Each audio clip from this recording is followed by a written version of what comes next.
in this video: malicious apps from Google's app market, new mobile browser vulnerabilities, new technique that hackers increasingly use, TrickBot's vengeance, Folksam leak, what corporation was hit by ransomware attack, and what's wrong with Oracle Solaris browser.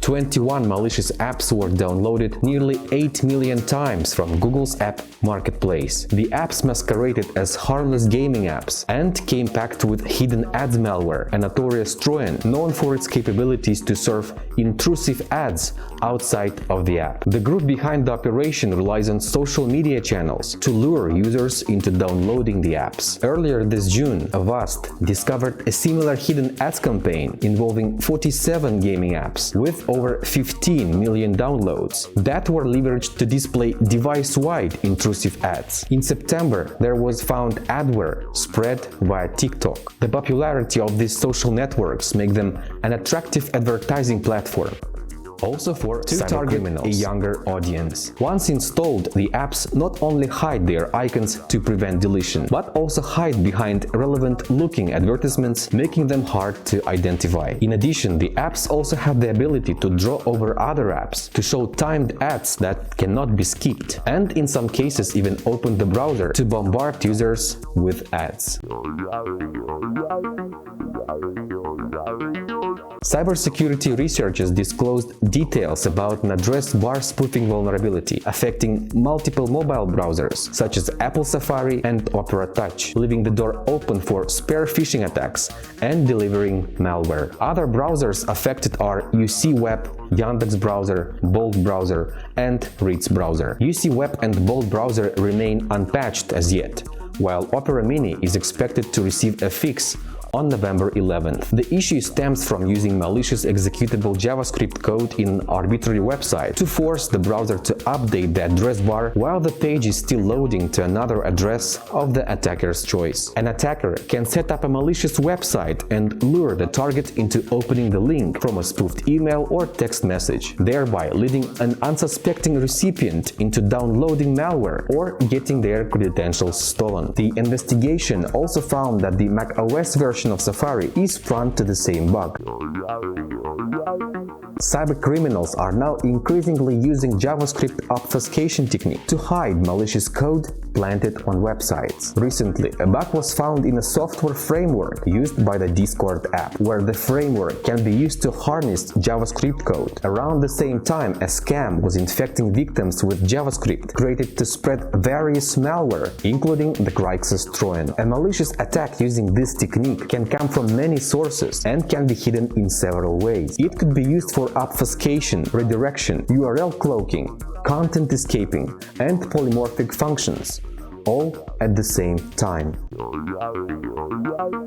TrickBot is back in action. This time the operators have returned with more power and enhanced tactics to disrupt their victims' systems. Earlier this month, Microsoft, in collaboration with ESET, Lumen's Black Lotus Labs, and others, disrupted the backend infrastructure of TrickBot Trojan in an orchestrated operation. The operation was carried out just days after the US Military Cyber Command Division carried out its own attack to take control over the attackers. The 10-day operation involved stuffed millions of bogus records about new victims into the TrickBot database in a bid to confuse the botnet's operators. However, Microsoft analyzed 61,000 samples of TrickBot malware and identified the IP addresses for the command and control servers to disrupt the Trojan. Nonetheless, the TrickBot gang managed to rebound after takedown efforts. The tricky TrickBot is back with a vengeance. The reboot in a short span of time after a significant downfall indicates that the info-stealing malware might again become a potential headache for organizations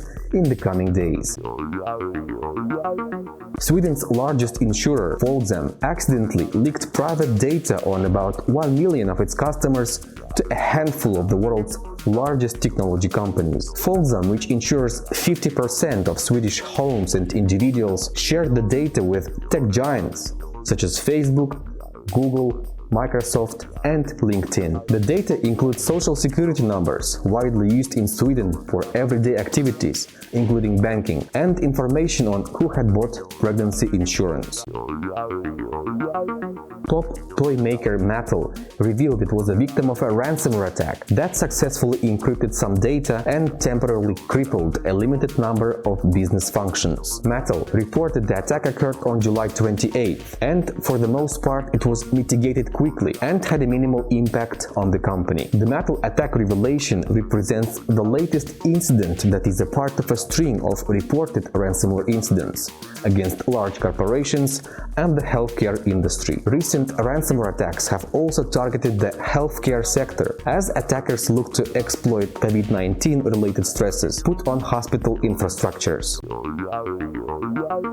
A threat actor is compromising telecommunications companies and targeted financial and professional consulting industries using an Oracle flaw. A previously known threat group called UNC 1945 has been compromising telecommunications companies and targeting financial and professional consulting industries. By exploiting a security flaw in Oracle's Solaris operating system, the group was exploiting the bug when it was a zero-day, long before a patch arrived. The vulnerability exists in the Oracle Solaris pluggable authentication module and allows an authenticated attacker with network access via multiple protocols to exploit and compromise the operating system. Threat actors utilized a remote exploitation tool, which researchers call Folksam, to exploit the flaw. Thank you for watching and take care.